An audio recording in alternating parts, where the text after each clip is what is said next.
Hello there, and welcome to another summer episode in the teaching series. A summer episode in two facets. One, it's a one-off teaching. We've been doing these individual teachings throughout a good portion of the summer, and the Tuesday after Labor Day is when we're going to launch our next series. So next week we'll have another single episode not connected to a series, and then after that we're going to jump into a series.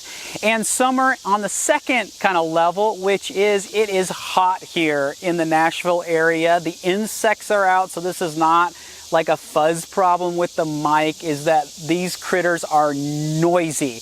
But as you will see, we needed to do this outside today. So all of that to say is I am super stoked about this episode. This has been so much fun putting together. And my hope is that every episode I put together is fun for me to put together and fun for you to engage. But this one was actually really cool to put together. And you'll find out here in a few moments. And so I want to look at a passage in Acts chapter 20, verse 35. So Paul is speaking to elders from Ephesus. These are friends. These are people that he has known really well. And he is having this conversation. In the midst of it, he quotes words of Jesus, and he quotes Jesus as having said, "It is more blessed to give than to receive." Now, this does not show up in the Gospels. Paul is not drawing this from the Gospels. He's drawing this from some other material that he has, but it's Jesus through and through, right? I mean, Jesus' entire life was about giving and serving and loving people well. And Paul goes, yeah, at one point he said, it is more blessed to give than to receive.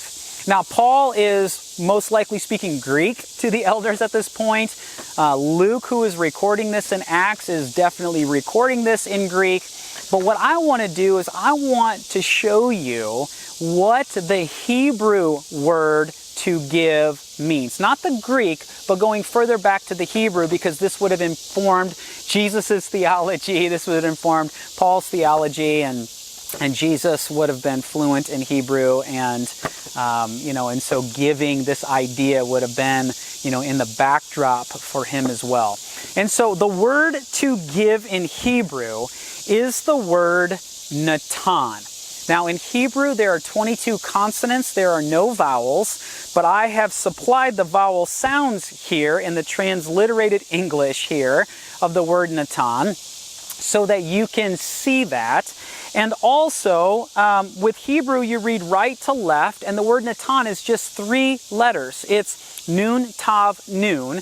And yes, I know for those of you who speak Hebrew that this should be a final nun, but I did this so that everybody can see this is the exact same, letter in Hebrew at the beginning and at the end. And so for those of you who don't speak Hebrew, when you have a nun at the very end of a word, they call it a final nun, which means that you stretch it down and you take this piece off, and that's all fun technical stuff. So there's another wrinkle for your brain today.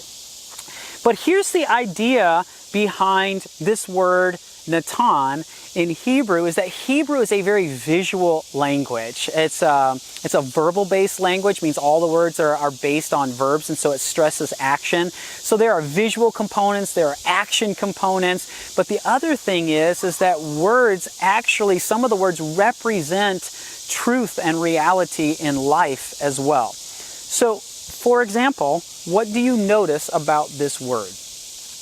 Yeah, you'll notice it's a palindrome. And for those of you like, well, I don't know what a palindrome is. What's a palindrome? A palindrome is a word that reads the same forwards as it does backwards. So natan is the exact same, natan forward and natan backwards. It is a palindrome. And so what's so cool about this is the idea here of to give is that when you give, you also receive. Now, you intuitively already understand this. I mean, how many of you have done something where you said, well, I set out to help someone, or I went on a mission trip in order to give of my time and my talents, and I got more out of it, I think, than they even did, right? We understand this nature of that when we give, we also receive. Now, here's part of the point, is we don't give in order to receive. That's giving with an agenda, and that's not really love. and that's not really serving, and that's not really giving in the purest form. We don't give in order to get, but when we do give, we also receive. And Jesus said it is more blessed to give than to receive, but we also recognize that there is an incredible amount of joy that's available to us. When we give, we also receive. Another way I was thinking about this recently was that my kids recently got this, what's called a zip chip, and you can get this at zipchipsports.com, and no, I do not get a commission on this. But this is obviously a small disc. It's rubber, it's pliable, and we have been playing with this like every single day since we got it a couple of weeks ago. And what it is that it functions like a frisbee, but you don't throw it like this. You actually throw a sidearm and you snap your wrist, and this thing just takes off. It's so cool to see it coming at you. So I'm gonna see if I can get this close to coming at you without like ruining the day by taking out the camera. But here's the idea. It's a sidearm, it's a snap, and you just take it. It was like that close. Oh my goodness, that was a little closer than I wanted it to be. But there you go. Now you just had an experience with the zip chip. Now with a zip chip or a frisbee, like when you throw it, in order to play, in order to enjoy, you also need somebody on the other end to send it back to you. But there is actually one thing that functions like a frisbee or a zip chip. You throw it the exact same way, that functions differently. And that is a boomerang. Now, I have been out here trying to get this thing to come back to me. Like, I've almost broken a couple of windows, and no, this is not my house, but we're in my neighborhood right now. It's just actually more quiet here, even though all the nature sounds are extremely loud. And so I'm not going to actually throw this because I can't get it to come back. But in theory, a boomerang, when you throw it, if you throw it correctly, it will come back to you. And I was sharing this concept of Natan with my dad a while ago, and he's like, it's kind of like a boomerang. And it made such an impact on him, he actually got a boomerang and put Natan on it. And so I've got this in my house, and it's just a visual reminder that when you give, you also receive. And again, Jesus said it is more blessed to give than to receive. We don't give in order to get, but it is a byproduct because that's how God has created the world to function. And friends, this is the essence of what it means to be a follower of Jesus, that Jesus' entire life was about giving, was about serving. In fact, at one point, Jesus said, the Son of Man did not come to be served, but to serve and to give his life as a ransom for many. And so being a follower of Jesus is about how do we give our time, right? We give our energy, we give financially, we give expertise-wise, we give experiences. Like there's all these different ways that we can give and serve people well. And we want to be walking that out because that's what it means to be a follower of Jesus. Now, because this is the way of Jesus, we've talked about this a lot on the teaching series. One teaching in particular, we talked about to live is to give. We talked about like that's the essence of to live, is that we want to be giving. And if you haven't watched that episode, or if you haven't seen it in a while, I'd really encourage you to go back to it. In fact, I'll link it at the bottom of this teaching at walkingthetext.com. But I've been thinking more and more about, so how do we give well? Like, how do we walk out this way of Jesus even deeper in our lives? And then I had a conversation about 4 weeks ago. And it was at a workshop. So part of my world, a small part of my world, is I work with a company called StoryBrand. And we help companies and organizations clarify their message so that their audiences will engage. And most business leaders and people who run businesses or organizations struggle to clearly communicate what they do, why it matters, and how they want people to take action. So we teach them how to do that. So I do these private workshops around the country. They're 2-day deals with an entire company or organization. But every other month or so, we have this massive live workshop in Nashville. So rather than working like with a ton of people from a company or organization, 1 or 2 people from that company or organization will show up in Nashville, about 200, 250 leaders from all over the country and all over the world who gather. And I get to coach at this event, and I typically get about 12 people. So there's this long table of 12.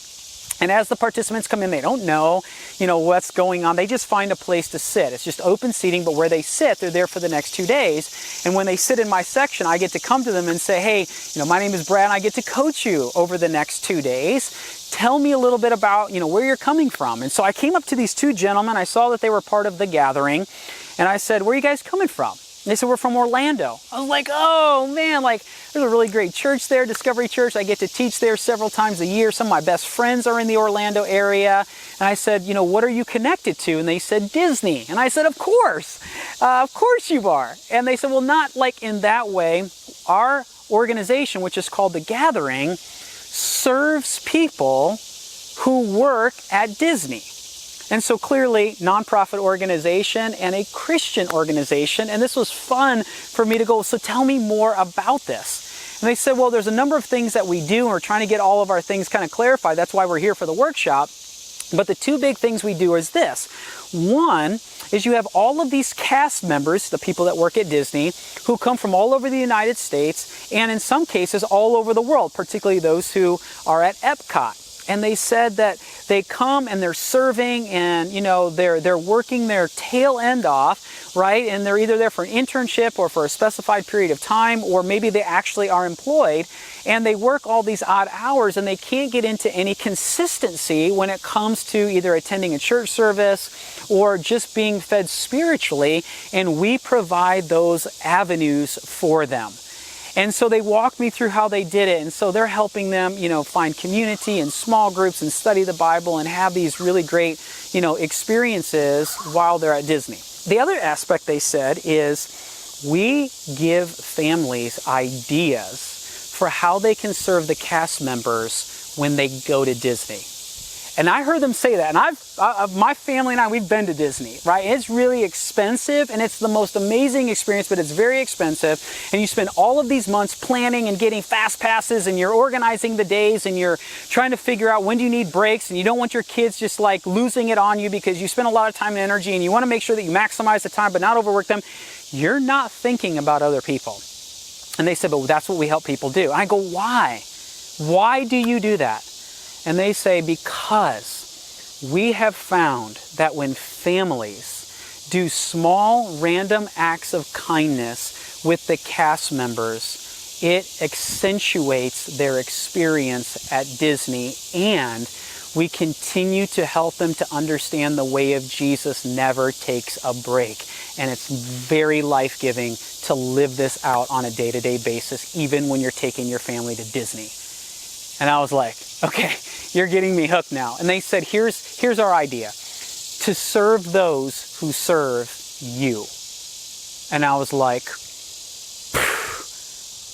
that is a sticky statement. That is something that will help people.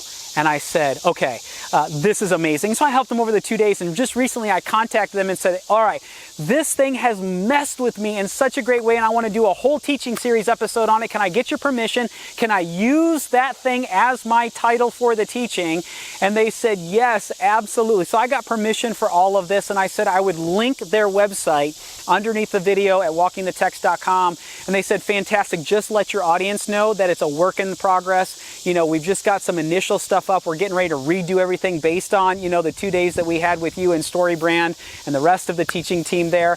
And so just know that it's in progress. But I said to them, this is huge, not only for Disney, but just for life in general. And they said, we know our ministry is first and foremost to Disney. And so when I contacted them a couple days, I said, well, I want to get this out to my community because this is huge. And friends, this idea has really helped me to go deeper in how I love and serve people. Because I don't know about you, but when I'm in these environments where I am paying people to serve me, i.e. flight attendants on planes, waitresses and waiters at restaurants. We recently, went to the Williamson County Fair here in the greater Nashville area, right? You pay money to go in. You expect people to serve you. I don't readily think, how can I serve those people that I'm actually paying to serve me?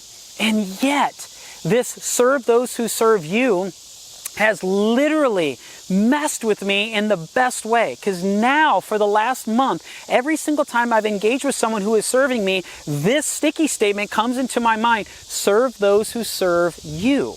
And now it's, can I stop by Starbucks? Do I have enough time? $5 gift card, $10 gift card to give to this flight attendant on this flight to say, hey, I know that you give of yourself all day long. Thank you for serving us so well. Right? That's totally unexpected.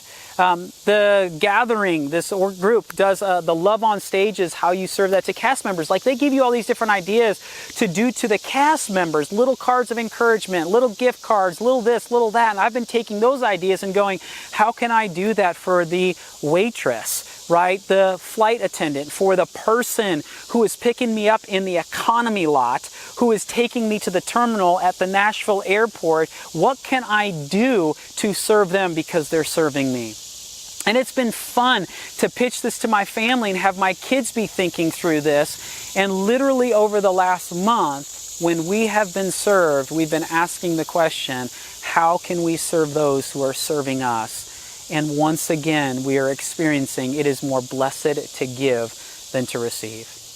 And so, friends, I pray that this statement would just resonate with you, be on the forefront of your mind when you get specifically in those situations where someone is serving you and you go, how can I serve those who are serving me? What can you do? How can you take the way of Jesus and live it deeper and more intentionally in order to love and serve and to give to people, and in the process experience the joy that you receive as a result of doing it. So friends, thanks for watching, thanks for listening, and may you walk out this text well in your life.